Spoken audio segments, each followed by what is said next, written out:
Until 1910, Portugal was a constitutional monarchy, having as its last monarch, King Dom Manuel II. But, what if Portugal continued to be a monarchy until today? Well, for that some changes will have to occur. The first of these is the British ultimatum. Portugal claimed the territories between Angola and Mozambique, however, the British Empire wanted these territories. So he gave an ultimatum to the Portuguese government to demanding the lands between Angola and Mozambique, or else it would be war.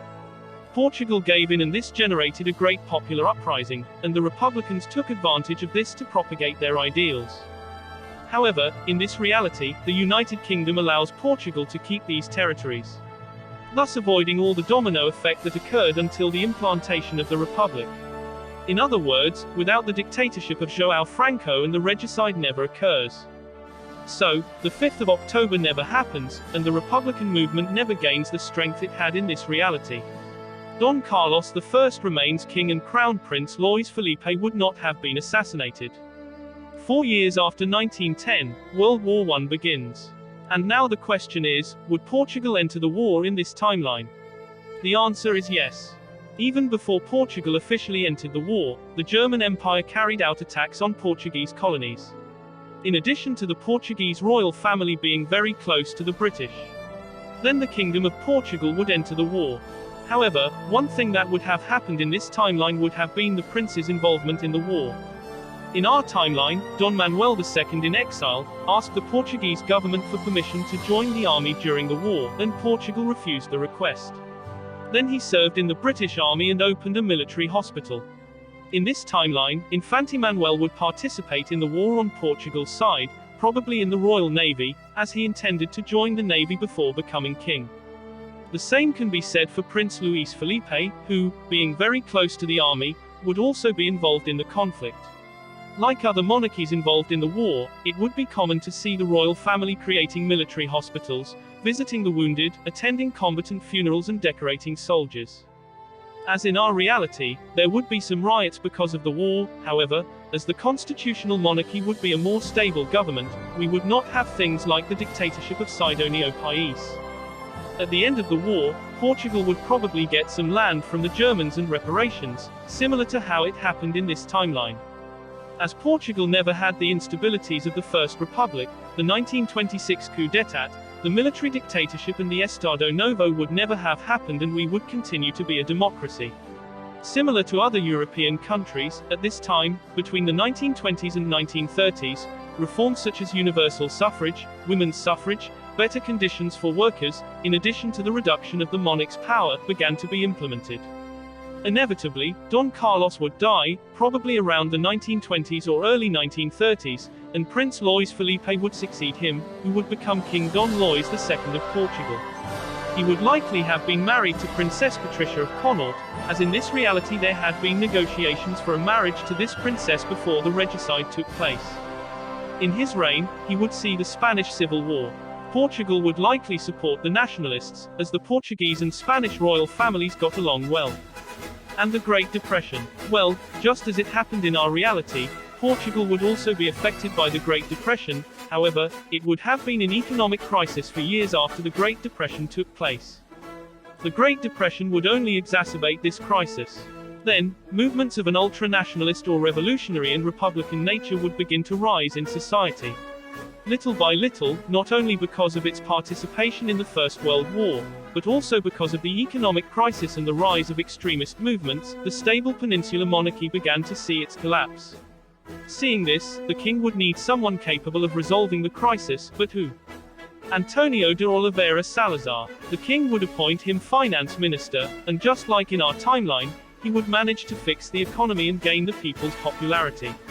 Then, thanks to his popularity as finance minister, he would be democratically elected prime minister. He would manage to recover Portugal economically and bring order in the house, bringing a period of stability in Portugal. Meanwhile, World War II would begin.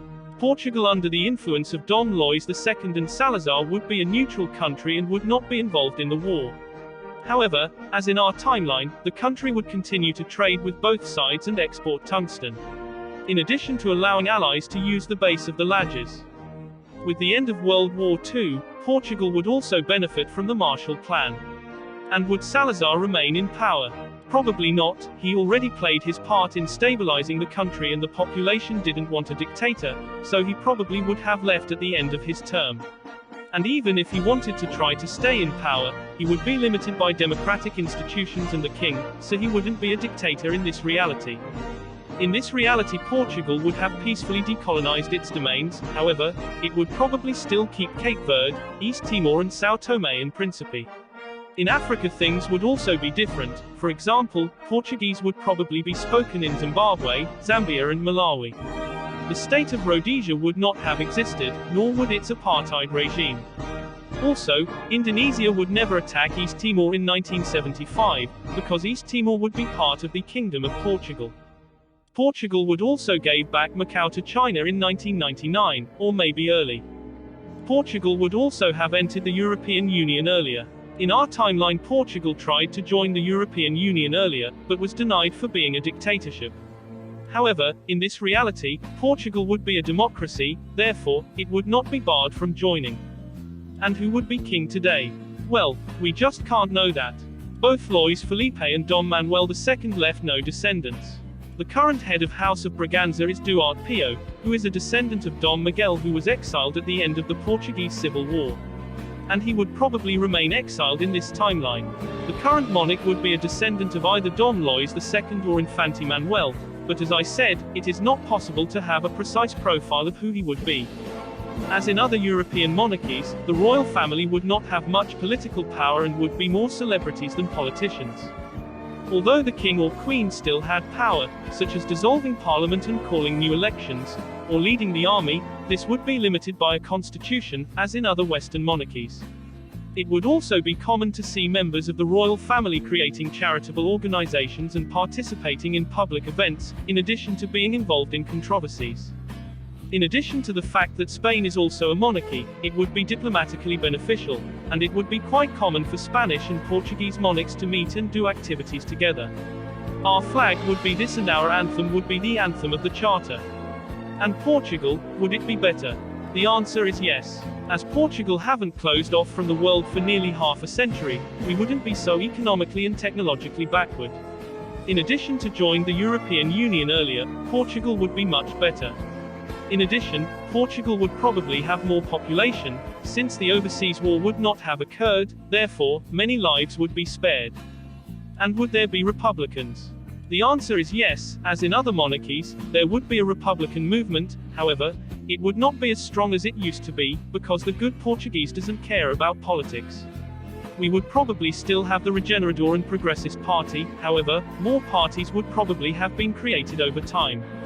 And that's how the video ends. I hope you enjoyed it. Don't forget to like and subscribe. Bye.